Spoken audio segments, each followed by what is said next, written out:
We are going next to Pennsylvania. Tyler Meckes, who works for Vidyard and is a burgeoning podcaster. Tyler, you Awesome. are Thank you up. so much, Scott. And Avram, it's so nice to meet you. So something I found really, really interesting was the amount of adversity that you had to face specifically early on in your career, especially around the library where you had to go and pretty much learn for yourself.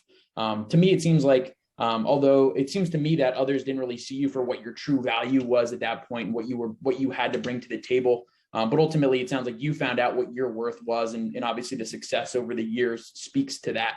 What's your best piece of advice for handling some of those situations where you may not be seen for your true worth? And then ultimately, is there any kind of actionable advice you would give to others who may be looking to try to unlock their true potential or their worth?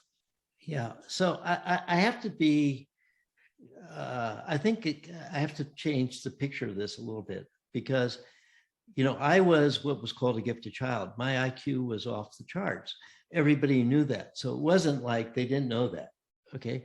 Had they not known that, these teachers might not have done what they did. So I was capable of a lot of things. And so what happened is somebody recognized that. So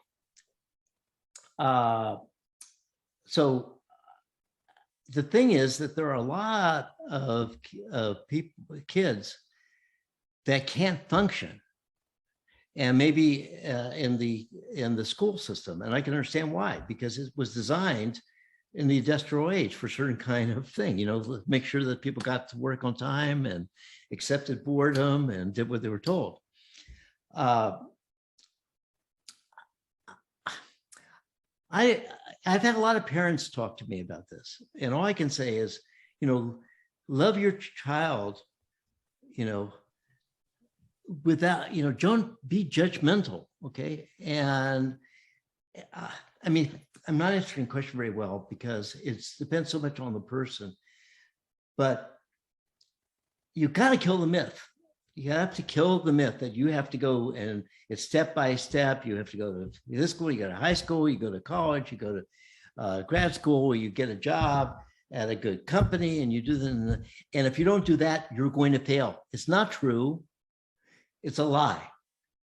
And so if I hope I can inspire some people to understand that what's really important is what you have inside yourself. And now with the internet and all these things, my God, what I could have done when I was 8 years old with the internet. I had a radio that I had to build myself out of a crystal set, and I listened to one science project show once a week at 10 o'clock in the morning. That was the only access I had besides the library. Avram, yeah.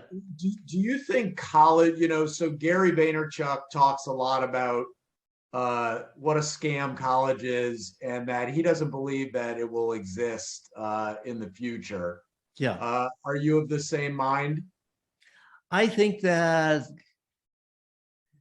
college, university will become like Spotify.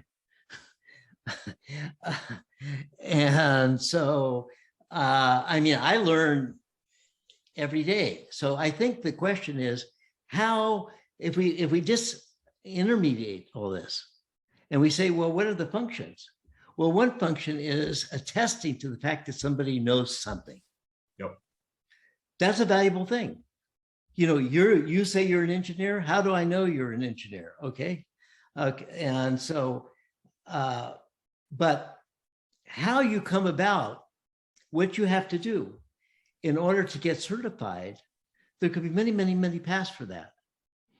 So I think it will get disintermediated, and there will be a place you could go and say, I want to become whatever, an engineer. Yep. How should I approach it?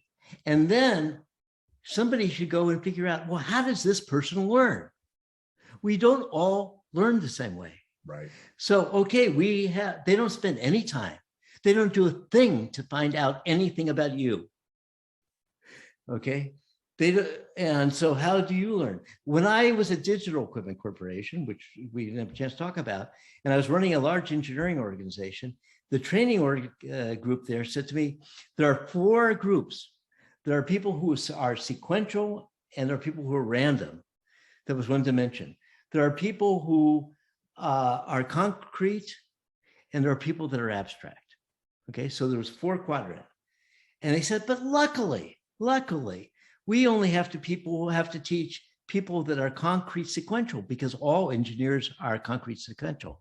And I yelled at them because I had never gone to engineering school and I had 1,000 engineers working for me. And I said, no, the only people that can get through engineering school are concrete sequential. And so we have to learn, we have to have different ways of learning, and hopefully this will open up and we will get a better quality. God, we need it. We need a better quality. You know, on a scale, if we had an objective scale of education, where would we put our education system? I would guess maybe a 3. Right. Yeah.